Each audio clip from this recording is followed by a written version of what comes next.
Alhamdulillah wa sallallahu wa sallam ala nabiyyina Muhammad wa ala alihi wa sahbihi ajma'in. So today we'll be starting up a new section, and this is of the major sections having to do with the acts of worship, and we'll be talking about fasting. And of course, this is a good time for fasting because we're coming up on Ramadan, which is going to be, I think, around March this year. And so to learn about fasting beforehand is definitely good. And maybe if you mark this video and make sure that you can go back to it like later if you have questions, then this is good. Or review it before you start fasting, just to make sure that you're never falling into any mistakes in that. And so and also fasting, like, of course, this is something that is not specific to the Islamic ummah. Like, it's not specific to us in this as like the followers of the Prophet Muhammad sallallahu alaihi wasallam. But this is something that's also been in the previous nations as well, like the Jews and even in the Christians. This is something that was prescribed for them, and this comes from what Allah says, "Kutiba alaykum." That ya ayyuhalladhina amanu kutiba alaykumus siyam kama kutiba as-siyamu ala kama kutiba ala alladhina min qablikum. And that Allah says, ya ayyuhalladhina amanu, which is like, oh, you who believe, kutiba alaykum as-siyamu, and that siyam has been written or prescribed for you as it was written, kama kutiba ala alladhina min qablikum, as it was written for the people before you, like la'allakum tattaqun, and so that you will have taqwa. And of course, this is like the purpose of siyam, and like the purpose of fasting is for us to learn taqwa. And when we put our desires and what we want to do, when we put this on the side, and we leave our food and we leave the drink that we would want and all the other desires that we have, when we leave these things for this period of time, this gives us tools to increase our taqwa. And that's, of course, the goal of siyam. So of course, the person who goes and he fasts and everything, but he still is not fasting from speaking bad about other people, or from foul language, or from treating other people properly, then he's not accomplishing the purpose of fasting. Yes, okay, he's not being a sinner for not fasting, but he's not getting the benefit or the main purpose of fasting, which is to get that taqwa. And so this is of the things that has been in all of the different like the previous nations that have come before us. They were given fasting as something that they needed to do. And the way that fasting happens in general, like fasting means imsak, or like it means holding back oneself. So someone is holding back themselves, and we'll talk about the things that we need to stay away from as it comes up in this chapter. But of course, it's from like food and drink, and like from the desires, and from like the sexual desires. And the basis here also is that this is of the main pillars of Islam. That the Prophet ﷺ, he also said, "Bunya al-Islam ala khams." He said that Islam is built on 5 things, and then of them, of course, he said the shahada, and he also mentioned the establishing of the prayer, and also the giving of zakah, and then after that, he mentioned and fasting, and then there's going to be hajj. And Hajj is the one that will come right after this chapter, or he calls it kitab here, or book. And so here he's the author, Abu Shujaa, rahimahullah. He says kitab siyam, which is, of course, this is the way that he broke it up here, and like a kitab, which is usually translated as book. And then he says here, وَشَرَائِطُ وُجُوبِ الصِّيَامِ ثَلَاثَةُ أَشْيَاء. And he says that there's 3 conditions that need to be met for fasting to become obligatory for someone. And of course, there's and if these aren't met, then of course fasting is not obligatory for that individual. And so he says here of these of the 3 that he mentions here, he says the first one, al-Islam. And as we mentioned, for someone to pray, this is also of the conditions for someone to be obliged to pray, then they need to be Muslim. And then the second one here that he mentioned, he says wal bulugh. And this is coming of age, that this person needs to be of age for, just like we talked about for praying, that the person needs to be of age for it to be obligatory for him. Like he needs to, in bulugh is reached by like, whether it's by like some type of ejaculation, whether it's like a wet dream or something of that sort, any type of ejaculation, or for a woman if she has her period, or if these don't happen by the time the person turns 15 by the lunar calendar, then they would become of age at 15. And so this is the bulugh. Once they come of age, then they're obliged to fast. And it's also it's also important for the parents when they have their kids to, when the kid reach about 7 or something, once he's like able to start praying, he learns to pray, then he should also try out fasting. Like maybe he doesn't get through the whole day, or maybe in the morning, maybe he doesn't start off in the morning, maybe he has something to eat if it's hard for him to do it and whatnot, so it's not like hard on him, but then he enjoys the like partial fasting with the rest of the people. And then when he's 10, he should be fasting with everybody, even though like if it's like a severe hardship, okay, then he can then maybe there can be like breaks and whatnot if it's for him, but it should be something that they get used to it, and also they fast with the Muslims, so they shouldn't be like sitting with older people just munching away in Ramadan, but rather they should have this sense of that they're fasting with the people and whatnot. And then of course, once they come of age, then they have already developed that understanding of what is fasting and how to do it, and also they've been doing it before, so it's not something new and like hard for them. And so then also he says of the third ones is sanity, and he says wal aqlu, which is like sanity. And also this comes into the place for like if somebody like passed out, if someone passed out and then they're out the whole day, like they aren't obliged to fast this day. Like this is, if they were passed out this whole day, then this day is not something that then there's nothing upon them to fast for that day. And then also there's another one here that in the place that I was I was translating, the book that I was translating from, it didn't have this last one, which was وَالْقُدْرَةُ عَلَى الصَّوْمِ. And so this is there's one last condition here, which is in the ability to fast. If I were to add that here.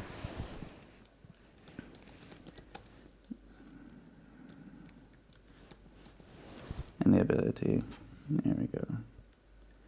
And the ability to fast.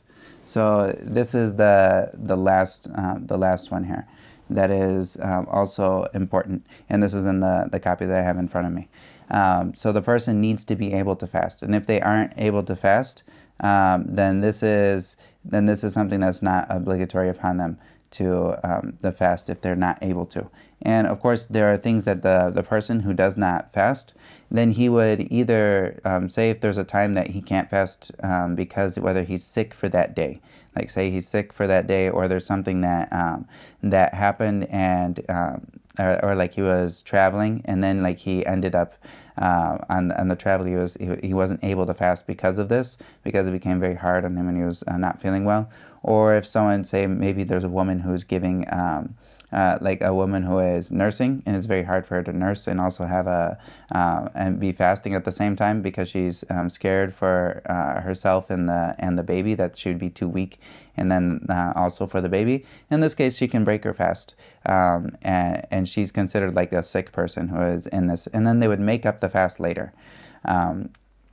And if the person, there's some other details too, but in general, the person, if they break their fast, and then they would make up their fast in another day when they can. And if they're an old person and they can't make up their fast in any case, and in this case, they would give out a fidya, which is a certain portion of food that they would give out to for each single day that they have. So every single day that they have, they give out a certain portion of food to poor people, and this could be done in recompense because they can't do the fasting, so they give the fidya, which is like a certain payment of that. And of course the reason for this, of course, is Allah doesn't burden a soul with more than he can bear. And of course, Allah doesn't want to put us into like extreme hardship and whatnot. And so these are the 4 conditions. He says there are 3 conditions, but he actually brought 4 here. And which is that the person is Muslim, that he came of age, he's in his mind, like sanity, or that he's like aware, and the ability to fast. So these are the conditions. If all of these are met, then fasting is obligatory for this person. And then he also says here, وَفَرَائِضُ الصَّوْمِ أَرْبَعَةُ أَشْيَاء.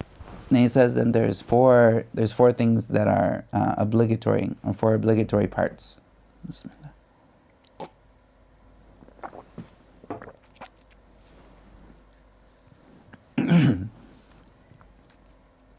And the first of these are like arkan, or like pillars. The first of these that he mentions here, he says an-niyah.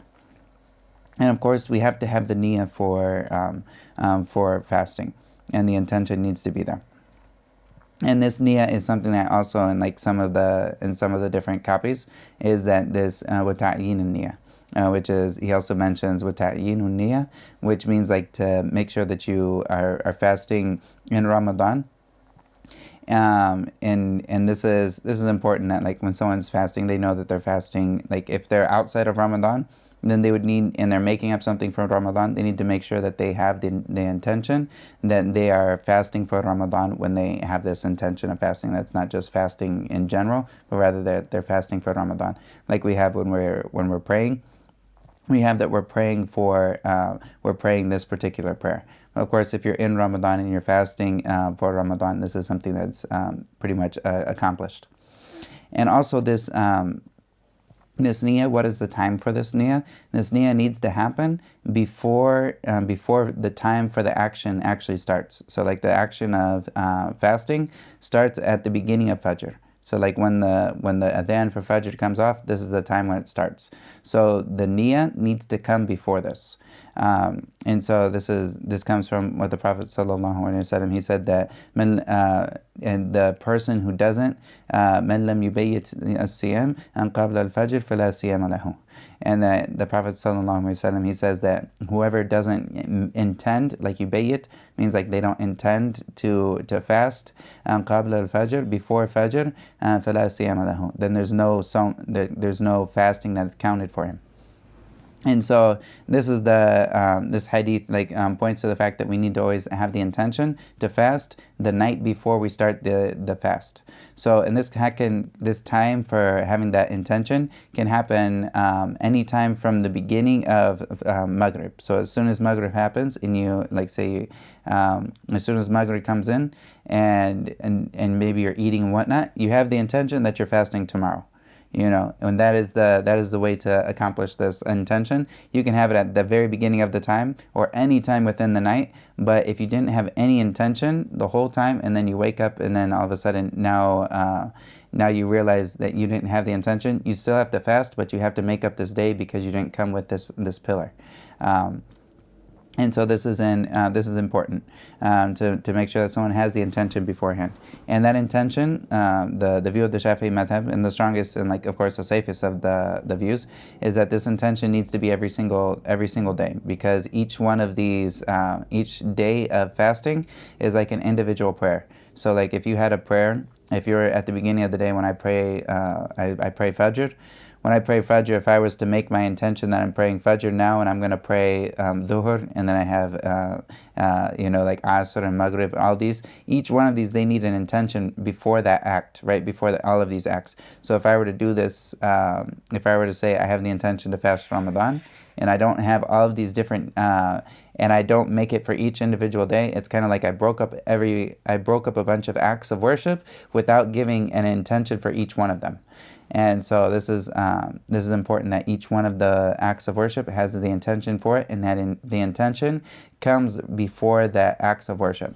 So it needs to come somewhere in that night, where that night beforehand, that the person has an intention to fast that next day. And so this is important. Of course, like for a non-obligatory fasting, then this is something that it's not a condition in this case. So if someone wants to do like they're wondering if they're gonna have someone's gonna take them out to eat or not. And if the person takes them out to eat, then they're not going to be fasting. But if they, if someone takes them out to eat, then they'll break their fast. But if they don't take them out, then they'll fast. And then they find out, okay, no one's taking me out. Okay, I'm going to fast today. Like this is okay for someone to do when it's not obligatory. But if it's obligatory, then they need to have that niyyah for it. And so like it's okay for someone to like start up the intention afterwards for a non-obligatory fasting, for something that is like sunnah and whatnot. Wallahu ta'ala a'lam. And also so this was the first obligatory thing, which is the intention. And then the second one, he says here, wal imsaku anil akli wa shurb wal jima'. And he says here, in abstaining from eating, drinking, and intercourse.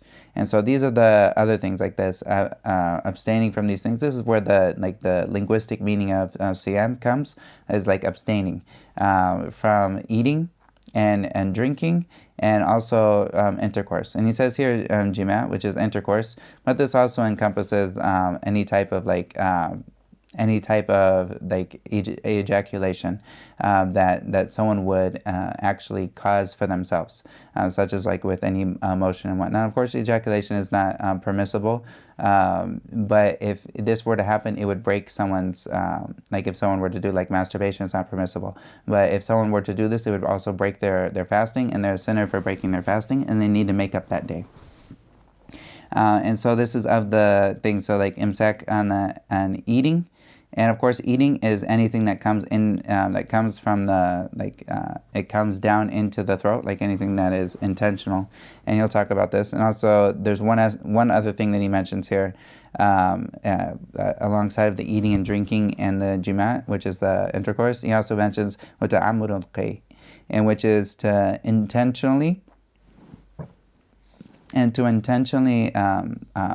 cause oneself to vomit.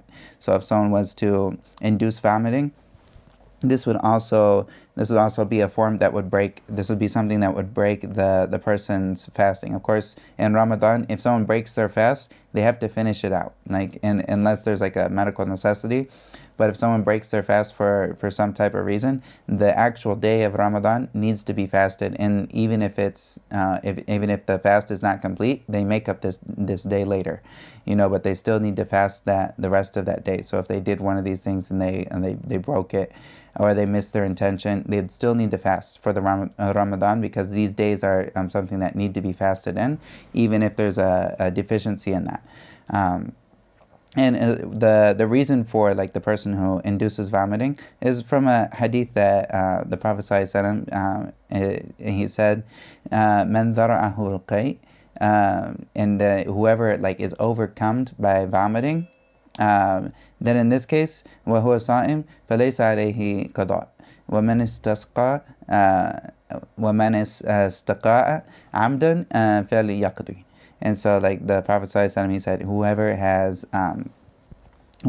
was overcome by vomiting, then he doesn't have to make anything up. But if he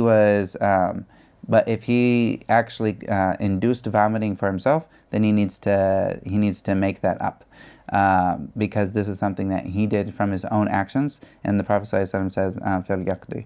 And some people have talked about like what is the reason for this, and some of them likened it to like masturbation or one of these other things, or jima', which is like extracting something from the body. This is like it, and this is of the views like what's the reasoning behind it. But we have the fact that the Prophet ﷺ said to do this. If someone induces vomiting, then they should make up their fast.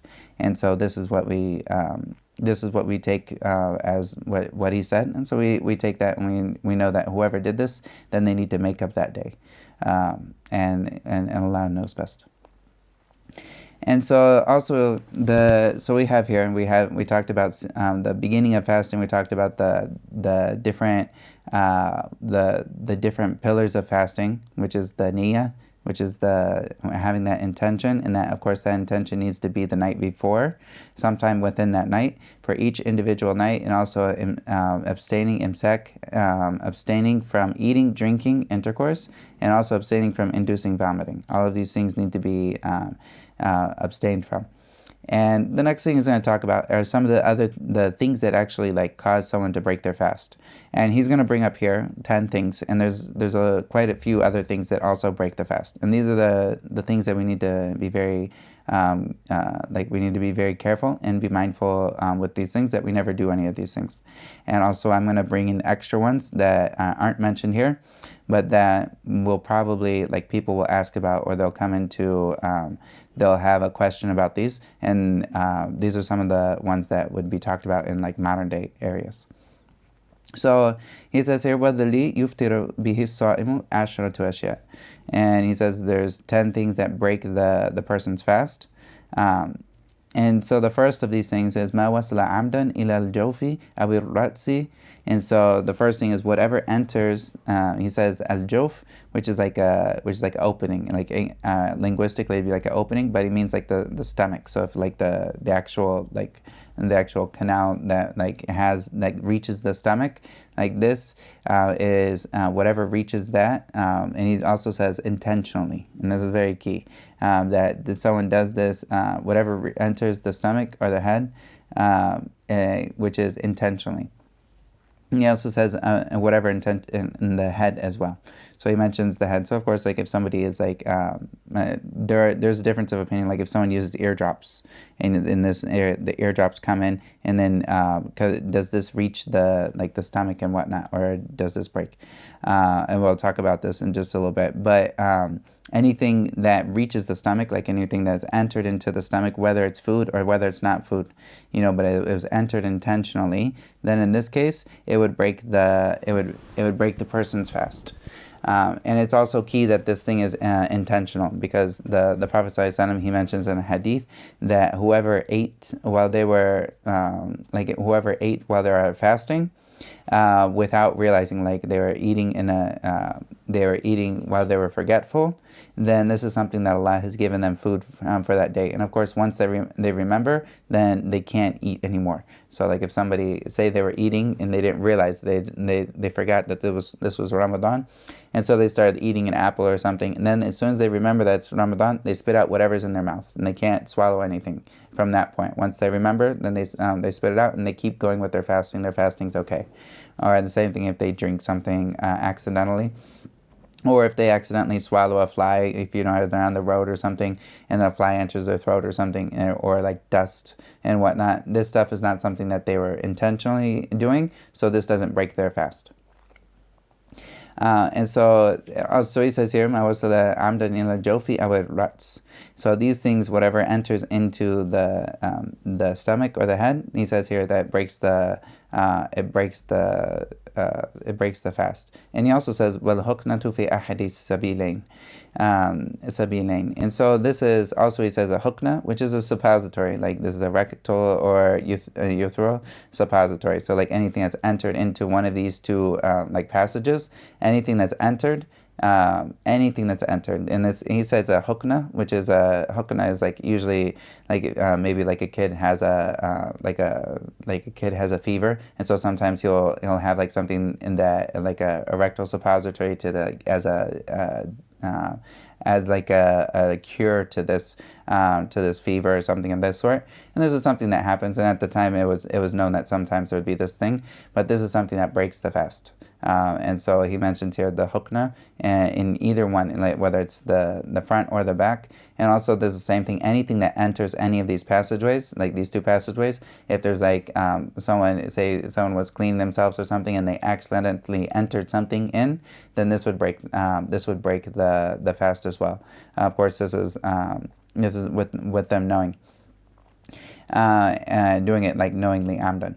And so also he says here, وَالْقَيْءُ عَمْدًا, and also like trying and actually inducing vomiting, as we mentioned that before, like intentional vomiting.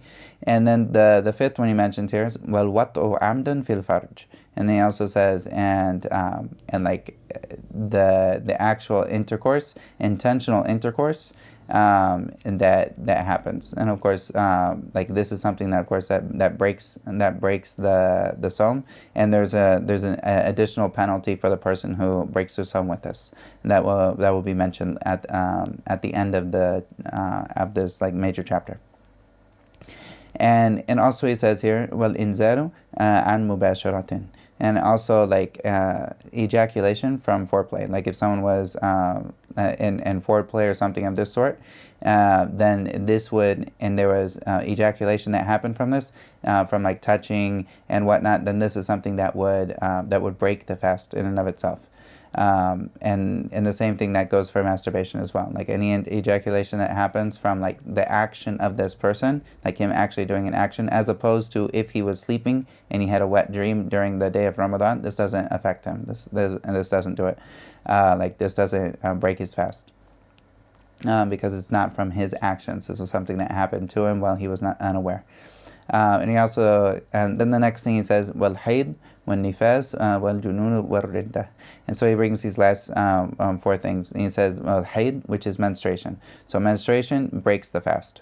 So if a woman is, say she starts off her day and she's fasting, and then all of a sudden before the end of the day finishes, she has her period come. And so once her period comes, this breaks that day. That day is no longer complete. And fasting has to be from the beginning of Fajr to the end of Asr, or the beginning of Maghrib. So it needs to be all of this time. So if anything gets broken in this time with like the period, then in this case, this period breaks the fast, and she cannot fast in this state. And so the period, like if she has a period, then also the postpartum bleeding, the menstruation and postpartum bleeding, all of these two, they break the fast. Also insanity. So if someone goes insane, this also breaks the fast as well. And the last thing he mentioned here, apostasy. And of course, like we seek Allah's refuge from this. But this is an act of worship. Like fasting is an act of worship that requires someone to be in a state of, like for worship to be accepted, it needs to come from a Muslim. And if someone's not a Muslim, then this act of worship is not accepted. So even if they came outside of Islam and then they came back to Islam in that same day, then this day like would not be valid for them because they didn't complete all of this day as a Muslim. And we seek Allah's refuge from that, from Ridda. And there's a couple other things. So he brings this basic concept here of anything that enters into like the throat and whatnot, and enters into a place that is actually going to take the big key thing to understand is like whatever is entered into the body, into a place that is taking nutrient or like that's taking nourishment from that thing, then this is what would cause it to break the fast. And so there's a list of other things I'm just gonna give here that also break the fast that someone should be aware of. Is of these things, the first one I'll mention is an inhaler. So like someone, if they take an inhaler, so we have so of course someone, if they're forced to take an inhaler, like they have a medical necessity, they take the inhaler, and of course they broke their fast for a necessity, and that is forgiven for them, but they need to make up the day. But the inhaler is actually putting an actual thing into the body. And this actual thing that's going into the throat and in the body, this is something that is an actual substance that's entering into the body, and this would break the fast. As well as like that is also like cigarettes. And cigarettes would break the fast as well. So if someone is smoking, then they broke their fast. And because they're entering this nicotine or the smoke itself, they're entering it inside of their body. And this entering of something else out inside the body intentionally, this breaks the fast. So cigarettes are something that break the fast. And the same thing like this would be like vaporizers, any of the other things that are entering, that are like smoking or entering something into the body. Then this would break the fast. Same thing in hookah or any of these other things. Also pills, of course, if someone needs to take their medication, then they need to see a doctor and see, can they take their medication at the beginning of this, before the beginning of Fajr, and at the end of Maghrib. If they can, like if they have like a certain need, if they can do this at this time, then they can consult their doctor and see if they can if they can go through this time. And if they can't ever, they have to be on their pills, then either if their pills can be like if they're like 12 hours, say the pills are 12 hours, and if they can't fast at the time of Ramadan, but they can fast at some time during the winter because the days are short, then they would fast at the time of winter. They would make up these days of fasting at the day of winter. But if they have to have like every 8 hours, say, or something, and there's no way they're ever going to be able to fast, then in this case they would take the ruling of the person who has a chronic illness and they can't do it, and then they would give out the fidya for this, which is that payment of food for people. And so this is pills. Pills break the fast. Also an enema. An enema breaks the fast because this is entering something into one of those two passages. Also, colonoscopy is the same thing. Anything in the nose and the mouth. So like anything inside the nose and the mouth would also break the fast. So if someone was sniffing like drops, or like maybe someone had like some type of nasal drops that they were sniffing, then these nasal drops would be entering something into their body in this passageway. That's like a major passageway to take things, and this would also break the fasting as well. And also like a decatheter would also break the fasting as well, and also swallowing phlegm. And swallowing phlegm is another thing, because this is when if someone has phlegm and they cough it up or whatever, this thing comes up and it's past the place where you'd have kha or ha. It comes past this area which we would pronounce these two letters, and this would be considered the outside of the body at this point. And once it comes outside, if it goes back inside intentionally, then it would break. It would break the wudu. And it's different than saliva, because saliva is different, as of course no one can stop this from coming up and down. This is a natural action, as opposed to like phlegm and whatnot. So phlegm, someone should always be careful to never swallow phlegm while they're fasting. Of course, if somebody does this ignorantly, or if they don't mean to and they accidentally swallow phlegm, okay, then it doesn't break their fast. But this is something that if they're aware, they should always spit it out. They should never they should never swallow phlegm after they've already brought it up and out. And the same thing, like if someone brings it up into like their nasal passage, like this is similar to that. They need to make sure that they don't put it back into their body. And this also, this particular thing, like with the phlegm, this is also all of the things that break som also break the salah. So like all of these things that we're talking about, all of these would break the salah as well. So if someone was swallowing phlegm in their salah, this is also a thing that should be avoided, because if they do this intentionally, then this is the same thing that would break fasting, would also break the salah as well. Wallahu ta'ala alam. And then there's a few other things that are mentioned. So it's like the ear and eye drops. This is something that there is a difference of opinion of, but my sheikh has basically, he has given the fact, he's given the fatwa that this is something that is that would not break the person's fasting. So the eye and ear drops. And this is what it comes from, like a basic fatwa that Muhammad al-Buhairi, he put together. He's a famous Shafi'i scholar, right, of this time, like the modern day age, and he also has talked about a lot of these issues and whether or not it breaks the fast or not. And eye and ear drops, he gave a lot of weight towards the fact that this would not break a fasting, because of course eye drops is not going into a place that we're actually receiving nourishment from we're not receiving nourishment from that entering into the body. So like the eye and ear drops, and also of these other things that are mentioned as well are like acupuncture and needling. So if someone has like some type of acupuncture treatment or needling or something of this sort, then this is, yes, it's entering the body, but it's not entering into a place of nourishment, and it's not entering into one of those major passages. So it would not break the fast. Also, in the anesthesia. So if someone was given anesthesia and it didn't come into their body at the beginning of, it didn't come in after Fajr. So if they're giving it before Fajr and then they went, they had like anesthesia for something, this would not break it. Also, but one thing that would break it is gum. Gum was something that, like, if someone was chewing gum, like chewing gum, this would break the fasting, because of the fact that gum actually has things inside of it that are coming down, like sugars and all kinds of these other flavors are coming out down. If you were to have like some type of say that there was like a gum that had no flavor and there's nothing that's coming out of it, but rather it's just like that, just like the gum without any extra thing. It's just like moving back and forth of like you like basically chewing something rubber. Then chewing rubber doesn't necessarily do this, as long as there's nothing entering the body. But like gum in general always has something mixed in, and so this something that mixed in that enters in the body would be that would break the fast.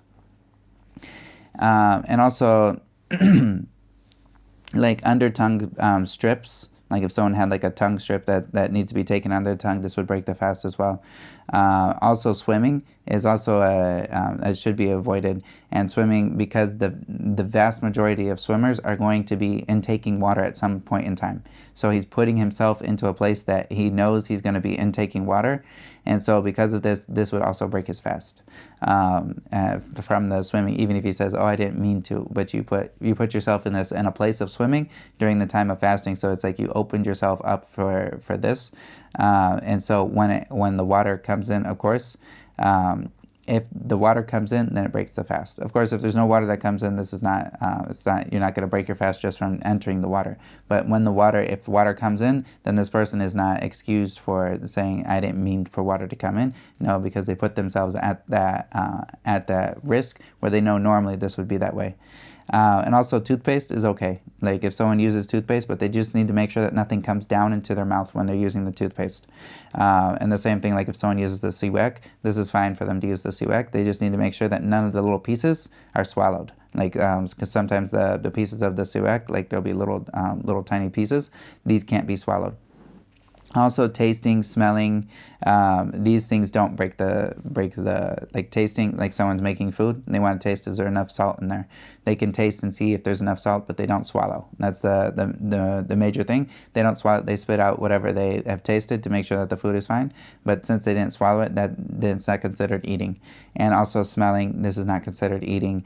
And just smelling something from the outside as opposed to like actually taking, like actually like smoking is like inhaling an actual substance, as opposed to smelling is something that's around them, and there's no problem with that. Also blood donating, no problem with that. Also blood testing, there's no problem with that. It doesn't break that. Also cupping, like if someone does like wet cupping, this doesn't break the fast. And if someone should be mindful, if it's going to cause them like a lot of weakness during fasting, maybe they'll leave it off. And also skin of 1 second.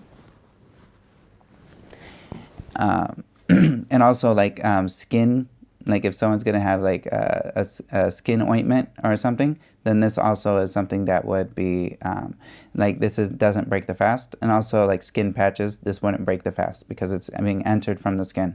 And also food bits in the teeth, this does break the fast. So like if somebody has bits of food in between their teeth, and then after the fast starts, then they swallow it after the fast starts, and they know while they're swallowing it, then this is something that would break their fast. Because this is eating at this point. Because even though it's in the mouth, the fact that it reaches past that the point of like saying ha or ha, it goes down into that point. That action is eating. And so, and the same thing goes for I think I mentioned it when we talked about nawaqid al-salah, the thing that breaks salah. It's like eating. So like if somebody's eating dates right before praying, and then they go into prayer, and then they start eating the little bits that are still between their teeth. This eating, or like this swallowing of the bits that are between their teeth, it breaks their salah. And the same thing if they're eating nuts or something, and these little nuts that they can feel that's going down, if they do this purposefully, and they could have taken precautions to get rid of it, then in this case, like if this person if he knows that he's swallowing it and he swallows it intentionally, then it breaks it. then this is something that would break the fasting, or it break it would break the salat in this case. And this is something that should be noted, and because this can happen with people, and they don't think they're eating because they're not putting anything into their mouth, but the thing is already in their mouth, and then when they swallow it, that's the eating that breaks this. And so, and this is in general of the things that break the fasting, and this is. We'll mention some of the other things in the future lessons, and inshallah we'll go into that when we come up there. And just another note is like for women and whatnot. Sometimes women can use, like if they're on like birth control with a pill, or if they have some other type of pill, if they wanted to use like that birth control in a way to make sure that they are not going to go onto their period during Ramadan, there's no problem with that. So if they want to actually fast Ramadan, and they use this so that they can finish the fasting, then there's no problem, as long as there's no harm done to like the person, like in a physical form, and in this case. And so this is this is something that someone can use. Of course, they're not taking this during the fasting itself, but if they want to make sure that they fast all of the days of the Ramadan, and they have the ability to do that with like some type of, whether it's like they're on the pill, or if they have something else that can delay their period from coming until the fasting finishes, then this is, as long as there's no harm done, then it's fine for them to do. والله تعالى أعلم وصلى الله وسلم على نبينا محمد وعلى آله وصحبه أجمعين. فلذلك فادع واستقم كما أمرت ولا تتبع أهواءهم وقل آمنت بما أنزل الله من كتاب وأمرت لأعدل بينكم الله ربنا وربكم لنا